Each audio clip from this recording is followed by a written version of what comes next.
Hi guys, welcome back to channel. இன்னைக்கு நம்ம இந்த ட்ராமாவோட 10th பாடம் தான் பார்க்க போகிறோம். சரி வாங்க இப்போ நம்ம வீடியோக்குள்ளே போயிடலாம். லாஸ்ட் எபிசோடில் பார்த்தீங்கன்னா பீச்சுக்கு நடந்த அந்த ஆக்சிடென்ட்டுக்கு ஹோம் தான் காரணம், அவன் தான் அவனை இடிச்சிருக்கான்றது நமக்கு தெரிய வந்திருக்கும். ஸோ இப்போ இந்த எபிசோட ஸ்டார்டிங்லேயே பார்த்தா ஹோமுக்கு வந்துட்டு ஒரு கெட்ட கனவு வந்திருக்கும்ல, அதனால இப்போ அவனுக்கு தெளிவாக புரிஞ்சிருச்சு பீச்சோட அந்த ஆக்சிடென்ட்டுக்கு அவனுடைய வாழ்க்கை எப்படி மாறினதுக்கு காரணம் நம்ம தான் சொல்லிட்டு அந்த கில்ட்டியில் தான் இருக்கான். ஆனால் இப்போ வரைக்கும் கூட அது அவன் கிட்ட சொல்லலை போல. ஸோ இப்போ எல்லாருமே ஒன்றா தான் காமிக்கிறாங்க. அங்கே ஹோம் பார்த்தா ஏதோ ஒன்று யோசிச்சுக்கிட்டே இருக்கான், அந்த ஆக்சிடென்ட்டை பற்றி தான் யோசிச்சுட்டு இருக்கான் போல. ஸோ அங்கே பீச்சும் உட்காந்துட்டு இவன் ஏன் இப்படியெல்லாம் பண்ணிட்டு இருக்கான், என்னடா ஆச்சு உனக்குன்ற மாதிரி கேட்கும்போது அப்போ ஹோமோட கண்ணுக்கு மட்டும் பார்த்தா பீச் வந்துட்டு அவனுடைய முகம்லாம் அப்படியே ரத்தமாக இருக்க மாதிரியே தெரியுது. அது பார்க்கும்போதே இவனால் பீச்சை ஃபேஸ் பண்ணவே முடியல, பயங்கரமாக பயப்படுறான். அவனை மட்டும் பார்க்காம அவாய்ட் பண்ணிகிட்டே இருக்கான். அப்போ பேங் வந்துட்டு சரி இப்போ எதுக்காக இந்த மீட்டிங், எங்கள் எல்லாரையும் கூப்பிட்டு உட்கார வச்சுட்டு நீங்கள் பாட்டுக்கு இப்படி நடந்துகிட்டே இருந்தால் என்ன அர்த்தம்ன்ற மாதிரி கேட்கும்போது இவனும் அது ஒன்றும் இல்லை, நம்ம இந்த ஹாண்டிங் கம்பெனியை ஆரம்பித்து கிட்டத்தட்ட வந்துட்டு என்னுடைய ப்ராப்பர்ட்டிஸில் பாதியை நம்ம விற்றுட்டோம். இன்னும் ஒரு சில இடங்களில் ஒரு சில ப்ராப்பர்ட்டிஸ் மட்டும்தான் இருக்குது, அதையும் நம்ம முடிச்சிட்டோம்னா இந்த வேலை எல்லாத்தையுமே நம்ம ஃபுல்லாக முடிச்சிருவோன்ற மாதிரி கொஞ்சம் திக்கி தான் பேசிகிட்டு இருக்கான். இதை பார்க்கும்போது இதுக்கே இவன் ஒரு மாதிரி வியடாக நடந்துக்கிறான்ற மாதிரி பீச்சுக்கு தோணுது. பட் கேட்கல.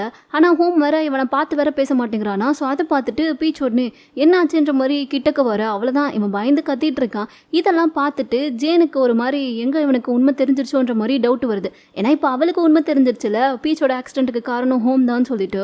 ஸோ அவள் எதுவுமே தெரிஞ்ச மாதிரி ஆனால் காட்டிக்க, அதனால அவளே வந்துட்டு அங்கே சொல்லி சமாளிக்கிறா. நம்ம வந்துட்டு நிறைய வீட்டுக்கு போயிட்டு நிறைய பேயெல்லாம் பார்த்தோம்ல, ஸோ அந்த பயத்தில் தான் அவன் இருக்கான் போல, சீக்கிரமாக சரியாயிடுவான் விடுங்கன்ற மாதிரி இவ சொல்லி சமாளிச்சு விட அவனும் ஆமாம் அதேதான்ற மாதிரி சொல்லிட்டு அவனுமே சமாளிச்சுட்டு இப்போ வெளியே வந்துட்டான். அவனுக்குள்ளுக்குள்ளெல்லாம் ஒரு மாதிரி கில்ட்டாக இருக்குது. இப்போ இதை போய் நம்ம பீச் கிட்ட சொல்லலாமா வேணாமான்ற யோசனை தான்.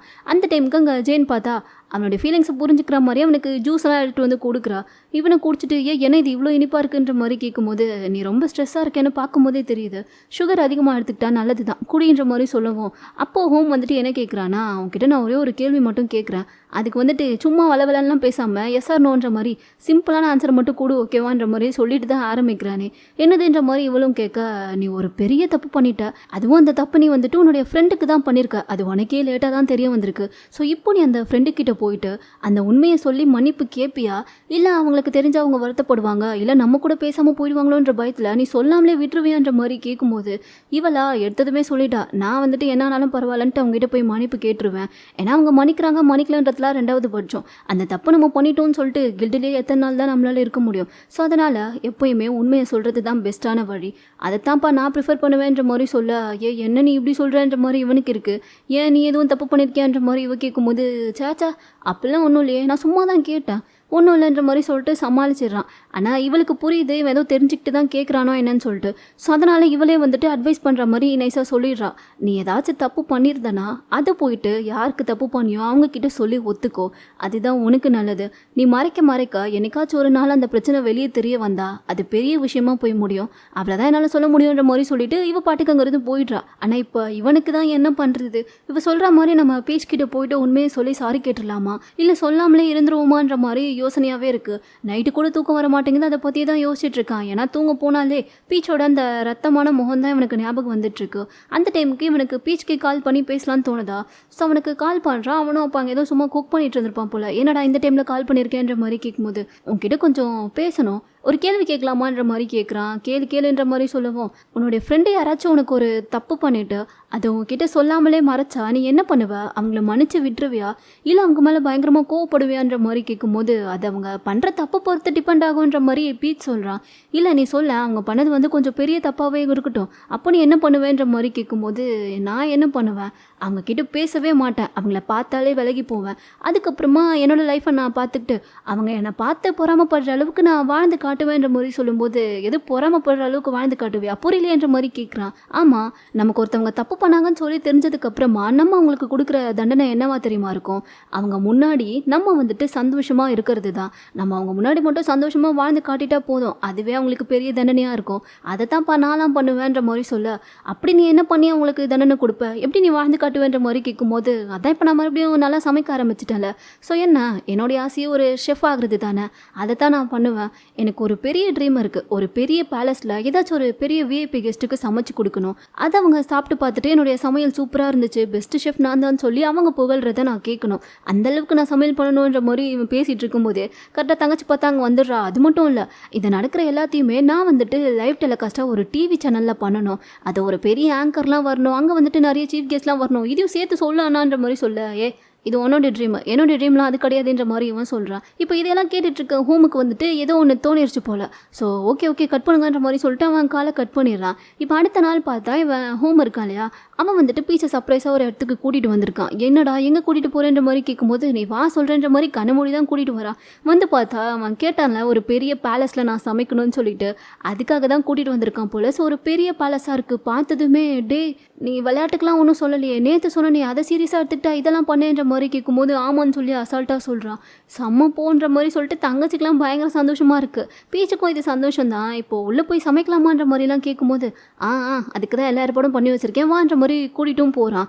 உள்ளே போனதுமே தங்கச்சி வந்துட்டு இடத்தெல்லாம் பார்த்துட்டு சூப்பராக இருக்குது, ஆனால் நான் தான் வந்துட்டு இவன் சமைக்கிறத லைவ் டெலிகாஸ்ட் பண்ணணும், ஒரு டிவி ப்ரோக்ராம்லலாம் வரணும்னு சொன்னோன்னே அதுக்கெலாம் யாரும் என்ன பண்ணுவான், ஏதாச்சும் ஹோஸ்டெல்லாம் கூப்பிட்ருக்கீங்களான்ற மாதிரி கேட்கும்போது கூப்பிட்ருக்கேன்னு சொல்லிட்டு ஹோம் சொல்கிறான். யார் அது, ஃபேமஸான ஆக்டரா, அவங்ககிட்ட நான் ஃபோட்டோலாம் எடுத்துக்கலாமான்ற மாதிரி கேட்கும்போது தாராளமாக எடுத்துக்கலாம், அந்த ஹோஸ்டே நீதாமான்ற மாதிரி சொல்லிட்டு மைக் அவகிட்ட கொடுத்துட்றான். இங்கேயும் நான் தானான்ற மாதிரி சொல்லிட்டு இவளுக்கு கடுப்பாகுது.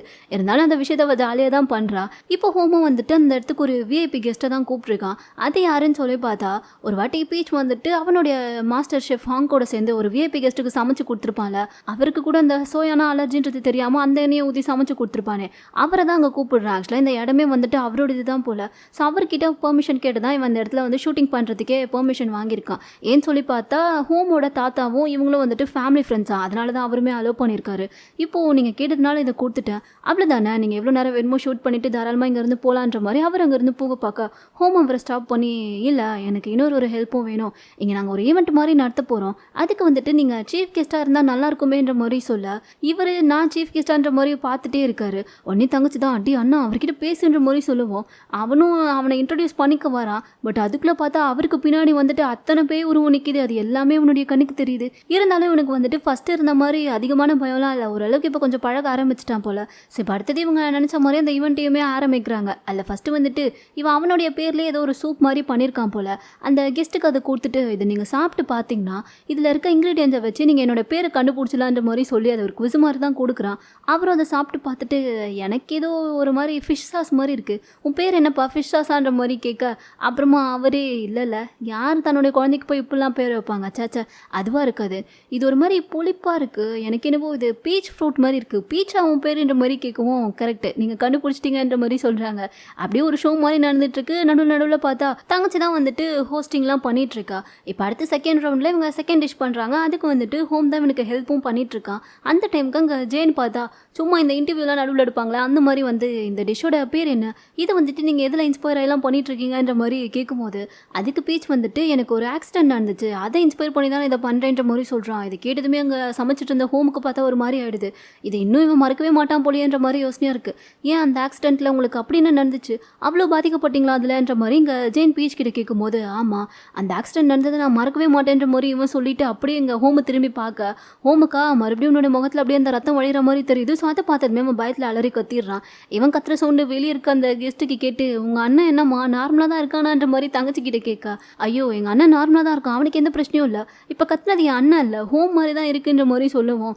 இங்கே பீச்சும் என்னடாச்சு கை எதுவும் சுட்டுக்கிட்டியான்ற மாதிரி கேட்கும்போது இல்லை ஒன்றும் இல்லை அப்படின்ற மாதிரி விட்டுடுறான், எதுவுமே சொல்லலை. ஆனால் அவனுக்கு ரொம்ப பயமாக இருக்குது. ஸோ இப்போ அடுத்து இவனுங்க சமைச்ச டிஷ்ஷும் எடுத்துகிட்டு வந்து அந்த கெஸ்ட்டுக்கு கொடுக்க, இது நான் நம்பி சாப்பிட்லாமான்ற மாதிரி கேட்குறாரு. கண்டிப்பாக நீங்கள் சாப்பிட்லான்ற மாதிரி சொல்லும்போது அப்போ தான் அவர் பார்க்குறாரு. இவன் பார்த்தா அவர் ஒருத்தருக்கு மட்டும் கொண்டு வராமல் 5 கிளாஸில் வந்து அதை கொண்டு வந்திருக்கான். எதுக்குப்பா இத்தனை எடுத்துகிட்டு வந்திருக்கேன்ற மாதிரி கேட்கும்போது உங்கள் ஃபேமிலி மெம்பர்ஸ் எல்லாருக்குமே கொடுக்கணுன்னு தான் நான் எடுத்துகிட்டு வந்தேன்ற மாதிரி சொல்ல, அப்போ தான் தெரியுது அங்கே பார்த்தா ஒரு சேர்லையும் இறந்து போனால் அவருடைய ஃபேமிலி மெம்பர்ஸ் எல்லாருமே உட்காந்துட்டு இருக்காங்க, அவங்களுக்கும் சேர்த்து இவன் கொண்டு வந்திருக்கான் போல். அதை பார்த்துட்டு இவர் சிரிச்சுக்கிட்டே எல்லா கிளாஸையும் எடுத்துடுறாரு. கரெக்டாக அப்போ தான் அந்த பேய்களும் அதை சாப்பிடலான்னு சொல்லிட்டு போயிருக்கோம். ஆனால் அதுக்குள்ளே இவர் அந்த கிளாஸ் எல்லாத்தையுமே எடுத்து இவர் பாட்டுக்கு அவரே சாப்பிட ஆரம்பிச்சிடார். இதை பார்த்துட்டு அந்த பேயெல்லாம் பார்த்தா அவரை முறைச்சிட்டு இருக்கு. இதெல்லாம் பீச் பார்க்குறான். ஆனால் அவரா சாப்பிட்டுட்டு செம்ம சூப்பராக இருக்குன்ற மாதிரி பாராட்டி தள்ளுறாரு. நீங்கள் அடுத்த ரவுண்டில் சமைக்க போகிற டிஷ்ஷை சாப்பிட்டு பார்க்குறதுக்கு நான் ரொம்ப ஆர்வமாக வெயிட் பண்ணிட்டு இருக்கேன்ற மாதிரி வர அவர் சொல்லிட்டு பீச்சுக்கு செம்ம ஹாப்பி ஆகிடுது. செம்ம வந்துட்டு அடுத்த ரவுண்டுக்கு சமைக்க ஸ்டார்ட் பண்ணிடுறான். இந்த சீனே பார்த்தா நம்ம ஊரில் இந்த மாஸ்டர் ஷெஃப்ல இந்த ஃபினாலே ரவுண்டெல்லாம் சமைக்கும் போது அப்படி ஒரு மாதிரி பரபரப்பாகவே இருக்கும்ல. நடுவில் நடுவில் ஆங்கர்லாம் வந்து நீங்கள் என்ன சமைக்கிறீங்க, எது பேஸ் பண்ணி சமைக்கிறீங்கன்ற மாதிரி கேள்வியெல்லாம் கூட கேட்டுட்டு இருப்பாங்களே, அந்த மாதிரி தான் போயிட்டு இருக்கோம். ஸோ இப்போ கூட பார்த்தா தங்கச்சி வந்து அப்படி தான் கேட்டுட்டு இருக்கா, நீங்கள் என்ன சமைக்கிறீங்கன்ற மாதிரி. இவ்வளோ நான் சுண்டல் மாதிரி ஏதோ ஒன்று வச்சு பண்ணுறேன்ற மாதிரி சொல்லும்போது, ஆனால் நம்ம கெஸ்ட்டுக்கு தான் வந்துட்டு இந்த மாதிரி ப்ராடக்ட்ஸ்லாம் பிடிக்காது, அவருக்கு தான் அதெல்லாம் அலர்ஜி ஆச்சு, அதனால தானே போன வாட்டி கூட அவளை போய் ஹாஸ்பிட்டல் அட்மிட் ஆனார், இப்போவும் நீங்கள் எப்படி இதை பண்ணலான்ற மாதிரி கேட்கும்போது இது வந்துட்டு அந்த மாதிரி இருக்காது, இது கொஞ்சம் டிஃப்ரெண்ட், பட் இதனால் அவருக்கு வந்துட்டு அலர்ஜி எதுவுமே வராதுன்ற மாதிரி இவன் சொல்லிட்டு சமைச்சிட்டு இருக்கான். அப்போ தான் அங்கே பார்த்தா 2 பவுலில் தனித்தனியாக சுண்டல் இருக்குது. அதை ஹோம் பார்த்துட்டு டே நான் ஒன்று தானே பண்ணேன், ஏன் 2 இருக்குன்ற மாதிரி கேட்கும்போது அப்போ தான் பாடி கார்டு சொல்கிறான், இல்லை ஒன்றத்தை வந்துட்டு நான் தான் சாப்பிட்றதுக்காக எடுத்துகிட்டு வந்து வச்சேன்ற மாதிரி சொல்ல இவனுங்களுக்கு கேட்டதுமே தூக்கி வாரி போடுது. ஏன்னா இவ்வளோ நேரம் பீச் சொல்லிட்டு இருந்தது வந்துட்டு ஒரிஜினலான சுண்டல் கிடையாது, அது சுண்டல் மாதிரி இருக்கும். ஸோ அதுதான் வந்துட்டு அவருக்கு அலர்ஜி ஆகாது. ஆனால் அங்கே இப்போ பாடி கார்டு வச்சிருக்கிறது பார்த்தா உண்மையான சுண்டல், அதை சாப்பிட்டா அவருக்கு அவ்வளோதான், போன வாட்டி மாதிரி இழுத்துக்கிட்டு ஹாஸ்பிட்டல் போக வேண்டியது தான். இப்போ ரெண்டும் பார்க்கும்போது வேற ஒரே மாதிரியே இருக்கா. ஸோ என்ன பண்ணுறதுன்னு தெரியல. இப்போ இதில் எதிராக ஒரிஜினல்ன்றதை நம்ம கண்டுபிடிக்கிறதுன்ற மாதிரி இவனுங்க குழம்பி போயிருக்க.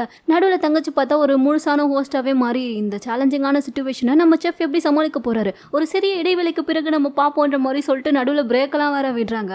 அந்த பிரேக்கில் கூட பார்த்தா இவங்களோட அந்த ஹாண்டிங் கம்பெனிக்காக ஆடெல்லாம் எடுக்கிறேன்னு சொல்லிட்டு காமெடி பண்ணியிருப்பாங்க இல்லையா, அதெல்லாம் போட்டு விட்டு இந்த சீனியர் ஒரு மாதிரி ஃபன் பண்ணிட்டு இருக்காங்க. இப்போ ஆட் விட்டதுனால தங்கச்சி வந்துட்டு அண்ணா என்ன பண்ண போற, இன்னும் டைம் இல்லை, சீக்கிரமா ஏதாச்சும் பண்ணுன்ற மாதிரி சொல்ல இவனும் ரெண்டுத்தையும் வந்து டேஸ்ட் பண்ணி பார்க்குறான். பார்த்தா டேஸ்ட் கூட ஒரே மாதிரி தான் இருக்குது. ஸோ கண்டுபிடிக்க முடியல.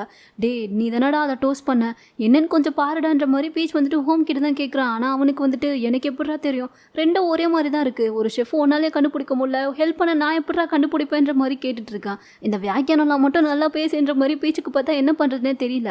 இதுக்கு நடுவில் இப்போ வெளியே அந்த கெஸ்ட் வர என்ன டைம் ஆயிடுச்சு, இன்னும் அவங்களுடைய மெயின் டிஷ் வரவே இல்லையே, எவ்வளோ நேரம் ஆகுன்ற மாதிரி ஜேனை தான் போட்டு கேட்டுட்டு இருக்காரு. அவளும் நான் பார்க்குறேன் சார்ன்ற மாதிரி சொல்லிட்டு நைஸாக திரும்பி தங்கச்சிக்கு தான் மெசேஜ் பண்ணுறான், என்னாச்சு ஓகேவான்ற மாதிரி கேட்டு. அவளா இங்கே கொஞ்சம் பிரச்சனை, அதை நாங்கள் சமாளிக்கிற வரை நீ எப்படியாச்சும் அங்கே வர சமாளி, அதுக்கு என் பேக்கில் இருக்க பொருள் ஏதாச்சும் கூட நீ எடுத்து யூஸ் பண்ணிக்கோன்ற மாதிரி மெசேஜ் பண்ணுவோம். இவ்வளோ சரின்ட்டு வந்து இப்போ பேக் ஓப்பன் பண்ணி பார்க்குறா. பார்த்தா அதில் வந்துட்டு பெருசாக யூஸ் பண்ணுற அளவுக்கு எந்த பொருளும் இல்லை. ஆனால் அந்த மைக் இருக்குது, அந்த மைக் மூலிமா இவங்க பேய்கிட்டலாம் பேசலாம்னு சொல்லிட்டு வாங்கி வச்சிருப்பாள், அது இருக்குது. ஸோ அதை எடுத்துகிட்டு வந்து வச்சுக்கிட்டு உங்களுக்கு பாட்டுனா பிடிக்குமா, நான் பாட்டு பாடி காமிக்கிறேன்ற மாதிரி சொல்லிட்டு இப்போ பாட ஆரம்பிக்க ஒரு லைன் தான் பாடுறா. பட் அதுக்கே அவர் வந்துட்டு கையெடுத்து கும்பிடாத குறையா, எம்மா நீ தயவு செஞ்சு பாடாதம்மா, இந்த ஷோவை வந்துட்டு வீட்டில் குழந்தைங்களாம் யாராச்சும் பார்த்துட்டு இருந்தால் கண்டிப்பாக பயந்துருவாங்கன்ற மாதிரி சொல்லுவோம். இவ உடனே அமைதி ஆகிட்டு இல்லை சார், ஆக்சுவலாக இந்த மைக் வந்துட்டு அந்த மாதிரியான மைக்கு, நான் நல்லா தான் பாடுவேன், ஆனால் மைக்கில் தான் பிரச்சனை, ஏன்னா இந்த மைக்கில் பேசுகிறது வந்துட்டு பேய்களுக்கெலாம் கேட்கும், அந்த மாதிரியான மைக் இதுன்ற மாதிரி சொல்ல இது கேட்டதுமே அவருக்கு இன்ட்ரெஸ்டிங்காக இருக்குது. என்ன சொல்கிற, பேய்க்கெலாம் கேட்குமா உண்மையாவான்ற மாதிரி கேட்குறாரு. ஆமாம் சார் என்ற மாதிரி சொல்ல அப்போ நான் ட்ரை பண்ணி பார்க்குறேன்ற மாதிரி சொல்லிட்டு மைக்கை வாங்கினவர் அவங்களுடைய ஃபேமிலி மெம்பர்ஸ்லாம் இறந்து போயிருப்பாங்கல்ல, பீச்சோட கணக்கு கூட அந்த ஆவிலாம் தெரியுது, அவங்க எல்லாருமே பார்த்தா ஒருத்தரையாக திட்ட ஆரம்பிச்சிடுறாரு. அந்த சவுண்டு பார்த்தா அந்த பேய்ங்க எல்லாருமே வந்துட்டு பீச் கூட கிச்சனில் தான் நின்றுட்டுருக்கோங்க, அதுங்க எல்லாருக்குமே கேட்குது. அதை கேட்டுட்டு அவங்க வேற ஒரு பக்கம் கோவமாக ஆரம்பிச்சிட இங்கே பீச்சுக்கும் டைம் இல்லை என்ன பண்ணுறதுன்ற மாதிரி யோசிச்சுட்டே இருக்கும்போது இந்த ஹோம் வேற அப்போ தான் நம்ம உண்மையை சொல்லலான்ற மாதிரி சொல்லிட்டு உண்மையை சொல்கிறதுக்காக வரான். ஆனால் இங்கே டைம் இல்லாதனால டே எது வந்தாலும் அப்புறமா பேசிக்கலாம், ஃபஸ்ட் இதில் என்னன்றதை கண்டுபிடிக்கணும், கொஞ்சம் நீ ட்ரை பண்ணு, நீ தானே அந்த பீஸை வந்துட்டு டோஸ்ட் பண்ண, எதுன்னு உனக்கு நல்லா தெரியுதான்ற மாதிரி சொல்ல ஹோமும் கொஞ்ச நேரம் யோசிச்சுட்டு நான் டோஸ்ட் பண்ணும்போது ஒரே ஒரு பீஸை மட்டும் நல்லா தீய விட்டுட்டேன், அது இந்த பவுலில் தான் இருக்குது, ஸோ இதுவாக தான் இருக்கும், இதை எடுத்து போட்டு விடுன்ற மாதிரி சொல்லுவோம். அதே நம்பிக்கையில் அவனும் பார்த்தா அதையே எடுத்து போட்டு சமையலை ஒரு வேலையாக முடிச்சு எடுத்துகிட்டு வந்து அந்த கெஸ்ட்டுக்கு ப்ரெசண்ட்டும் பண்ணிட்டான். அவரும் பார்த்துட்டு பார்க்குறதுக்கு நல்லா இருக்கே சாப்பிட்லாமான்ற மாதிரி கேட்கும்போது சாப்பிட்லான்ற மாதிரி இவனும் சொல்லிட்டு அந்த டிஷ்ஷோட பேரெல்லாம் சொல்ல அதில் பீஸும் ஆட் ஆகிருக்குன்றத சொல்கிறானா. அதை கேட்டதும் ஆனால் இது எனக்கு அலர்ஜி ஆச்சு, இதை நான் சாப்பிடக்கூடாதுன்ற மாதிரி அவர் சொல்ல எனக்கு தெரியும் சார், ஏன்னா போன வாட்டியே இந்த தப்புனால தான் என்னுடைய கரியர் ட்ரீம் ரெண்டுமே என்னை விட்டு போச்சு, பட் இந்த வாட்டி அந்த மாதிரி எதுவுமே ஆகாது, எனக்கு என் மேலேயும் நம்பிக்கை இருக்குது, என் கூட எனக்கு ஹெல்ப் பண்ண என் ஃப்ரெண்டு மேலேயும் நம்பிக்கை இருக்குன்ற மாதிரி சொல்ல இவன் இந்த அளவுக்கு பேசுகிறத கேட்டுட்டு அவருமே பரவாயில்ல என்ன ஆயிடுதுன்னு பார்த்துருவோன்ற மாதிரி சொல்லிட்டு சாப்பிட்டு பார்க்குறாரு. பட் அவருக்கு சாப்பிட்டதுமே ஒரு மாதிரி இருமல்லாம் வர ஆரம்பிச்சிருது, அவரால் கண்ட்ரோலே பண்ண முடியல. இதை பார்த்ததுமே ஹோம்லாம் டே மன்னிச்சிட்றா மறுபடியும் தப்பு நடந்து போச்சுன்ற மாதிரி பேசிக்கிட்ட மன்னிப்பே கேட்க ஆரம்பிச்சு ஆரம்பிச்சிடுறான். பட் பீச் மட்டும் வெயிட் பண்ண, அவருக்கு ஒன்றும் ஆகாதுன்ற மாதிரி தைரியமாக தான் இருக்கான். அதே மாதிரி தான் அவருக்கு பார்த்தா ஒன்றுமே ஆகலை. ஏன்னா இவனுங்க கரெக்டான பீஸை தான் சூஸ் பண்ணி போட்டிருக்காங்க. ஸோ அவருக்கு வந்துட்டு டேஸ்ட்டில் தான் என்ன சொல்கிறதுன்னு தெரியாமல் அந்த மாதிரி ஆகியிருக்கு போல். ஸோ இப்போ சாப்பிட்டு பார்த்துட்டு இது உண்மையான பீஸ் மாதிரியே இருக்குது, எனக்கு இது ரொம்ப பிடிக்கும், ஆனால் எனக்கு அலர்ஜின்றதுனால நான் எப்போயுமே இதை சாப்பிட்டதே கிடையாது, ஆனால் இன்னைக்கு நான் அதை சாப்பிட்ருக்கேன், எனக்கு ரொம்ப சந்தோஷமாக இருக்குது, அதுவும் இல்லாமல் டேஸ்ட்டு அடிப்பொலின்ற மாதிரி வேறு சொல்ல அவ்வளோதான் எல்லாருக்குமே பயங்கர ஹாப்பி ஆகிடுது. அவருமே பீச்சை தான் பயங்கரமாக பாராட்டிட்டு இருக்காரு. இப்போ அவனுமே கடைசியாக வந்துட்டு ஒரு டெசர்ட் மாதிரி கேக் எடுத்துகிட்டு வந்து கொடுக்குறான். அந்த கேக்கில் வந்துட்டு போன வாட்டி இவருடைய அந்த அலர்ஜி வந்ததுக்கு காரணம் இவன் தானே, ஏன்னா அவருக்கு அலர்ஜியான எண்ணெயை வந்து இவன் ஊற்றிருப்பாள். ஸோ அதுக்கு வந்துட்டு மன்னிப்பு கேட்குற விதமாக தான் அந்த கடைசியாக அந்த கேக்கையே பண்ணியிருக்கான். ஸோ அதிலே வந்துட்டு சாஸில் நீங்கள் என்ன மன்னிப்பீங்களான்ற மாதிரி எழுதியுமே கொடுத்துருக்கான். அதை சாப்பிட்டு பார்த்துட்டு அவருமே பார்த்தா நான் மன்னிச்சிட்டேன்ற மாதிரி அதிலேயே காமிக்க பீச்சுக்கு அதை பார்த்ததுமே ரொம்ப சந்தோஷமாக எடுத்து எல்லாருமே குஷியாகிடுறாங்க. ஏன்னா இவன் வந்துட்டு அவருக்கு சமைச்சு கொடுத்து நம்ம மன்னிப்பு கேட்கணுன்றது தான் எதிர்பார்த்துருப்பான். ஸோ இப்போ வந்துட்டு அது நடந்துருச்சு. அதனால் எல்லாருமே அதை பயங்கர ஹாப்பியாக கொண்டாடுறாங்க. உடனே தங்கச்சி வந்துட்டு வழக்கம் போல் அவளுடைய ஃபோனை தூக்கிட்டு லைவ் போட ஆரம்பிச்சிட்டா. எல்லாருமே அதை பயங்கரமாக செலிப்ரேட்டும் பண்ணிட்டு இருக்காங்க. ஸோ எப்படியும் இந்த விஷயம் வந்துட்டு இங்கே நல்லபடியாக நடந்து முடிஞ்சிடா. இப்போ அடுத்து பீச்சும் ஹோமும் தான் பிளேட்ஸ்லாம் வாஷ் பண்ணிட்டு இருக்காங்க.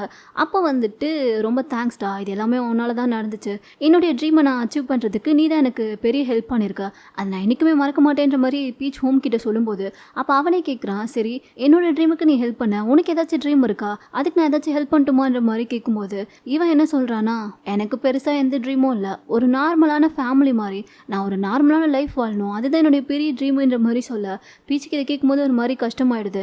ஏன்னா அவனுக்கு ஃபேமிலி இல்லைல்ல. ஸோ அதை நினச்சி தான் அவன் ஃபீல் பண்ணுறான் போல். அதை புரிஞ்சுக்கிட்டு பீச் பார்த்தா, நீ எதை நினச்சும் கவலைப்பட தேவையில்ல, உனக்கு இனிமே நானும் என் தங்கச்சியும் இருக்கோம், நாங்கள் தான் உன்னுடைய ஃபேமிலின்ற மாதிரி சொல்ல ஹோமுக்குமே அதை கேட்கும் போது சந்தோஷமாக இருக்குது. அப்போ தான் பீச்சும் நடுவில் சமைக்கும் போது என்கிட்ட ஏதோ சொல்லணும்னு சொல்லி வந்திய, அது என்னதுன்ற மாதிரி இப்போ கேட்குறான். இவனுக்கு என்ன சொல்கிறதுனே தெரியல. பட் இருந்தாலும் இப்போதைக்கு சொல்ல வேணான்னு தோணுது, அதனால எனக்கு கொஞ்சம் டைம் கொடு, நான் அதை சீக்கிரமாகவே உங்ககிட்ட சொல்கிறேன், பட் இப்போ வேணான்ற மாதிரி சொல்லிவிடுவோம். நீ சொல்கிறதெல்லாம் கேட்கும்போது கொஞ்சம் ஏதோ சீரியஸான விஷயம் மாதிரி தான் தெரியுது, பட் ஓகே டைம் எடுத்துக்கோன்ற மாதிரி சொல்லிட்டு பீச்சுமே விட்டுடுறான். அங்கே கட் பண்ணி இப்போ ஹோம் பார்த்தா வீட்டுக்கு வந்துட்டு இந்த பேன் கேக்லாம் எப்படி பண்ணுறதுன்னு சொல்லிட்டு பிளேட்டாக பேன் கேக்கை பண்ணி கருக விட்டு எடுத்துகிட்டு இருக்கான். ஏன்னா அந்த பீச் வந்துட்டு அந்த சீஃப் கெஸ்ட் கிட்ட இப்படி பேன் கேக் மாதிரி ஏதோ ஒன்று பண்ணி கொடுத்து தானே சாரி கேட்டிருப்பான். ஸோ அந்த மாதிரி இவனுமே பார்த்தா பீச் கிட்ட சாரி கேட்கலான்னு சொல்லி தான் இதெல்லாம் ட்ரை பண்ணிட்டு இருக்கான் போல். அது வந்துட்டு பின்னாடி இருந்து அவனுடைய அங்கிளுமே பார்த்துட்டு தான் இருக்காரு. இப்போ அப்படியே அங்கே கட் பண்ணால் ஜேனை தான் காமிக்கிறாங்க. அவகிட்ட தான் வந்துட்டு பீச்சை ஹோம் ஆக்சிடென்ட் பண்ண அந்த வீடியோ இருக்குல்ல, அதை பார்த்தா இவன் வந்துட்டு நெட்டில் அப்லோட் பண்ணுறாளா இல்லை வேறு யாருக்காச்சும் அனுப்புகிறாளா என்னன்றது தெரியல. பட் யாருக்கும் வந்துட்டு அதை சென்ட் பண்ணி விட்டுடுறா. சென்ட் பண்ணிவிட்டு அந்த இன்ஸ்பெக்டருக்கு கால் பண்ணி நான் வேலையவும் முடிச்சிட்டேன்ற மாதிரி சொல்கிறா. ஆனால் இவன் என்ன பண்ணிட்டுருக்கா எதுன்றது புரியலை. ஸோ இப்போ அடுத்த நாள் காலையில் பீச்சை தான் காமிக்கிறாங்க. அவன் வெளியே போயிட்டு வரும்போது அவனுடைய ஃப்ரெண்ட் அந்த பெஸ்ட் இருக்கான்ல, அவன் கிட்ட இருந்து மெசேஜ் வருது, இந்த மாதிரி ஒரு நியூஸ் வந்துட்டு வைரலாக போயிட்டுருக்கு, அது ஒன்றை பற்றின நியூஸ் தாண்டா பாரு, நான் வீடியோ அனுப்பியிருக்கேன்ற மாதிரி சொல்லவும் இவனும் பார்க்குறான். ஸோ அதில் வந்துட்டு ஹோம் தான் இவனை ஆக்சிடென்ட் பண்ணான், அந்த கார்லேருந்து இறங்கி ஓடினது ஹோம் தான் சொல்லிட்டு தெளிவாக தெரியுது. அது மட்டும் இல்லாமல் இப்போ இந்த விஷயம் தான் பார்த்தா நியூஸ் ஃபுல்லாக ட்ரெண்டிங்கில் போயிட்டுருக்கு. ஒரு பிரபல ரியல் எஸ்டேட்டோட ஓனர் தான் வந்துட்டு இந்த மாதிரி 3 வருஷத்துக்கு முன்னாடி ஒரு ஆக்சிடென்ட்டை பண்ணியிருக்கான்னு சொல்லிட்டு இப்போ அந்த வீடியோ இங்கே பீச் பார்த்துட்டு இருக்க. அப்போ தான் நமக்கு வந்துட்டு உண்மையாகவே 3 வருஷத்துக்கு முன்னாடி என்ன நடந்துச்சுன்றத காமிக்கிறாங்க. அதில் ஹோம் பார்த்தா அவனுடைய ஃப்ரெண்ட்ஸ் கூட கிளப்பில் தான் இருக்கான். ஆனால் அவன் குடிக்கல, அவனுக்கு குடிக்கிறதுக்கு ஊற்றி கொடுத்தது கூட பார்த்தா அவன் வந்துட்டு கீழே ஊற்றுறன்ற பேரில் பின்னாடி வந்து ஒரு வெயிட்ரு மூஞ்சில் ஊற்றிடுறான். அதை பார்த்துட்டு அவன் பக்கத்தில் நிற்கிற அவனுடைய கேர்ள் ஃப்ரெண்ட் வந்துட்டு, என்ன நீ இப்படிலாம் பண்ணிட்டுருக்க, கிளப்புக்கு வரதே குடிக்கிறதுக்கு தானே, ஆனால் அதையே நீ பண்ண மாட்டேங்கிறன்ற மாதிரி கேட்கும்போது, அதான் என் பக்கத்தில் நீ இருக்கல, அப்புறம் நான் ஏன் குடிக்கணுன்ற மாதிரி சொல்லிட்டு இவன் நைஸ் அந்த பொண்ணுக்கிட்ட ஃப்ளர்ட் பண்ண ஆரம்பிச்சிடா. அங்கே ஒரு பையன் வந்துட்டு, டே எட்ரா என் கேர்ள் ஃப்ரெண்ட் மேலே இருந்து கையன்ற மாதிரி சொல்கிறான். இவனுக்கு அதை கேட்டதுமே டென்ஷன் ஆகுது, நீ அவன் கூட பிரேக்கப் பண்ணிட்டேன்னு சொன்னான், அப்போ இன்னும் நீ பண்ணலையான்ற மாதிரி கேட்கும்போது அந்த பொண்ணு எதுவுமே பேசாமல் அமைதியாகவே நிற்கிறா. ஸோ அதுலேயே இவனுக்கு புரிஞ்சு போச்சு இந்த பொண்ணு நம்மளை ஏமாத்துறான்னு சொல்லிட்டு அதனால கோவம் அங்கேருந்து போக ஆரம்பிச்சிடா. அந்த பொண்ணு வந்துட்டு பின்னாடியே ஹோம் இல்லை நான் சொல்கிறத கேளுன்ற மாதிரி பின்னாடியே வந்துட்டு இருக்கா. பட் இவன் கண்டுக்கல, கோவமாங்கேருந்து காரை எடுத்துக்கிட்டு போயிடுறான். அதே சமயம் தான் இந்த பக்கம் பீச் பார்த்தா ஹோட்டல்ல இருந்து கடைசியாக கிளம்பும் போது அவனுடைய அந்த மாஸ்டர் ஷெஃப் ஹாங் இருக்காங்களா, அவங்க வந்துட்டு அவனுக்கு மெசேஜ் பண்ணியிருக்காங்க, இந்த மாதிரி நாளைக்கு வரப்போகிற விஐபி கெஸ்ட்டுக்கு நீ தனியாக ஒரு டிஷ்ஷை ப்ரிப்பேர் பண்ணணும், ஸோ அதுக்கு எல்லாத்தையுமே நீயே ரெடி பண்ணி வச்சுக்கோன்ற மாதிரி அனுப்பியிருக்க. இவனை அதை பார்த்துட்டு, கண்டிப்பாக மாஸ்டர் என்னால் முடிஞ்ச பெஸ்ட்டை நான் பண்ணுவேன்ற மாதிரி ரிப்ளை பண்ணிவிட்டு ரொம்ப ஹாப்பியாக நாளைக்கு ஒரு விஐபி கெஸ்ட்டுக்கு சமைச்சு கொடுக்க போகிறோன்ற மாதிரி சந்தோஷத்துலேயே இவன் வெளியே வர அந்த பக்கமாக தான் ஹோம் பார்த்தா வண்டி ஓட்டிட்டு வந்துட்டு இருந்திருப்பான். அந்த டைமில் அந்த கேர்ள் ஃப்ரெண்ட் பொண்ணு இருக்கால, அவள் தான் வந்துட்டு இவனுக்கு கால் பண்ணிகிட்டே இருக்கா. இவன் கட் பண்ணி விடுறான், ஆனாலும் அந்த பொண்ணு மறுபடியும் கால் பண்ணி விட்டுட்டே இருக்கா. இவன் அந்த ஃபோனை பார்த்துட்டு வந்த சமயத்தில் தான் பீச் மேலே தெரியாதனமாக இடிச்சிட்டு இருக்கான். ஸோ இவன் வந்துட்டு ட்ரிங்க் பண்ணிட்டுலாம் ட்ரைவ் பண்ணி வந்து இவன் மேலே இடிக்கலை, ஃபோனை பார்த்துட்டு வந்ததில் தெரியாதனமாக இப்படி இடிச்சிட்டான் போல். அதனால தான் அவனுக்கு ஆக்சிடென்ட்டே நடந்திருக்கு. இப்போ அதை பார்த்ததுமே காரை விட்டு இறங்கி வந்து இவன் என்ன பண்ணுறதுன்னு தெரியாமல் அப்படியே அழுதுகிட்டே நின்றுட்டுருக்கான். அவனுடைய அங்கிளுக்கு தான் ஃபஸ்ட்டு கால் பண்ணி, இந்த மாதிரி நான் ஒரு ஆக்சிடென்ட் பண்ணிட்டேன் அங்கிள், எனக்கு ரொம்ப பயமாக இருக்குது, அவன் செத்துட்டானோன்னு வர தோணுதுன்ற மாதிரி சொல்லும்போது அங்கிள் பார்த்தா நீ எங்கே இருக்க, உன்னை யாராச்சும் அங்கே பார்த்தாங்களான்ற மாதிரி கேட்குறாரு. இல்லை இங்கே யாருமே இல்லை, நான் வேணா அந்த பையனுக்கு போய் உயிர் இருக்கான்னு பார்க்கவா, அவனை ஹாஸ்பிட்டல் கூட்டிகிட்டு போட்டோமான்ற மாதிரி கேட்கும்போது ஹோம் அப்படிலாம் எதுவுமே பண்ணாத, அங்கே தான் யாரும் இல்லைன்னு சொல்கிறல, நீ உன்னுடைய லொக்கேஷனை எனக்கு சென்ட் பண்ணி விட்டுட்டு நீ முதல்ல அங்கேருந்து கிளம்பிப்போ, மற்றதெல்லாம் நான் பார்த்துக்கிறேன்ற மாதிரி சொல்லும்போது அங்கிள் அங்கே அந்த பையன் உயிருக்கு போராடிட்டு இருக்கான், ஹெல்ப் பண்ண வேணாமா, காப்பாற்ற வேணாமான்ற மாதிரி கேட்கும்போது ஐயோ அதெல்லாம் நீ பண்ண வேண்டாம், நான் அங்கே வந்து போலீஸ்க்கும் ஆம்புலன்ஸ்க்கும் கால் பண்ணிக்கிறேன், ஒன்றும் பிரச்சனை இல்லை, நீ கிளம்பி போன்ற மாதிரி சொல்லவும் வேறு வழி இல்லாமல் இவன் பைக்கில் என்ன பண்ணுறதுன்னு தெரியாமல் காரை கூட எடுக்காமல் அவன் பாட்டுக்கு அங்கேருந்து ஓடியே போயிருந்திருப்பான். ஸோ இதுதான் வந்துட்டு அன்றைக்கி நடந்த சம்பவம் போல். இப்போ அது எல்லாத்தையுமே தான் நமக்கு காமிக்கிறாங்க. அதே சமயம் இங்கே வந்துட்டு பீச்சோ இப்போ அந்த வீடியோவை பார்த்துட்டான்ல, அவனுக்கு தான் தெரிஞ்சு போச்சு ஹோம் தான் அந்த ஆக்சிடென்ட்டுக்கு காரணம்னு சொல்லிட்டு. அதை பார்த்துட்டு இவன் இங்கே கொலவெறியில் நின்றுட்டுருக்க, இந்த பக்கம் ஹோம் பார்த்தா பாவம் இந்த விஷயம் எதுவுமே தெரியாமல் அவன் பீச் கிட்ட சாரி கேட்கலான்னு சொல்லிட்டு பேன் கேக்லாம் ரெடி பண்ணிட்டு இருந்திருப்பான்ல, அது எப்படி ஒரு வழியாக தீயாமல் பண்ணிட்டான் போல். ஸோ அதில் வந்துட்டு அவனும் சாசாலியே என்னை மன்னிச்சிருன்ற மாதிரி எழுதி அது எல்லாத்தையுமே ஒரு பாக்ஸில் வச்சு ரெடி பண்ணிவிட்டு பீச்சை பார்க்குறதுக்காக இவன் இங்கே வீட்டில் இருந்து கிளம்பிட்டு இருக்க. இதோட இந்த ட்ராமாவோட 10th பார்ட் பார்த்தா இங்கே முடியுது. இதுக்கப்புறம் அடுத்து இன்னும் என்னெல்லாம் நடக்க போகுதுன்றத நம்ம நெக்ஸ்ட் பார்ட்டில் பார்த்துடலாம். இந்த வீடியோ உங்களுக்கு பிடிச்சிருந்தா லைக் பண்ணுங்கள், மறக்காமல் நம்ம சேனலுக்கு சப்ஸ்கிரைப் பண்ணுங்கள்.